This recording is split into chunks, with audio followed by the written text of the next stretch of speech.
we have to stand up here fighting for rights that you fought for so hard 50 years ago. It's unfair, it's outrageous that we still have to fight to have bodily autonomy, receive the medical care we need that would otherwise be given without a second question. When I was 19, I was a sophomore in college. I took a pregnancy test on a whim. We had some laying around. You live in a house that's 4 girls, that happens. I took one, and what I thought was, just a lighthearted afternoon turned into the worst day of my life. I read the positive sign on the pregnancy test, and I knew I had 2 decisions. Either I would receive the abortion care that I needed, or I would commit suicide. Growing up in a conservative town where we don't talk about things like that, I knew that those were the 2 options that I had. When you deny young people access to abortion care, you are signing their death sentence. You'll either receive the care that you need in a manner that is unsafe, or you'll take your own life. That's how it goes.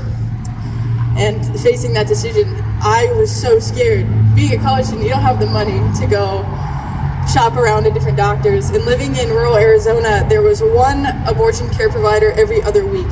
When I found out I was pregnant, I was 1 week away from the cutoff for a medication abortion. That saved my life. Over 50% of abortions are medication abortions, and we need to normalize that.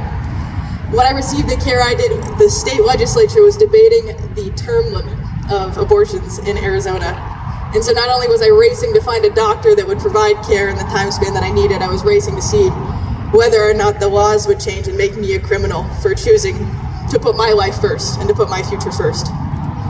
Seeing this doctor, I was alone in the room. I wasn't allowed to have anybody with me at 19.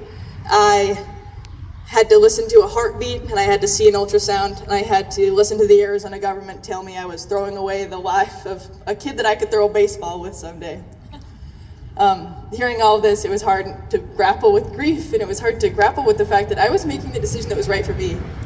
They want you to feel scared, they want you to feel regret, and they want you to be deterred from getting the care that you need in order to control us.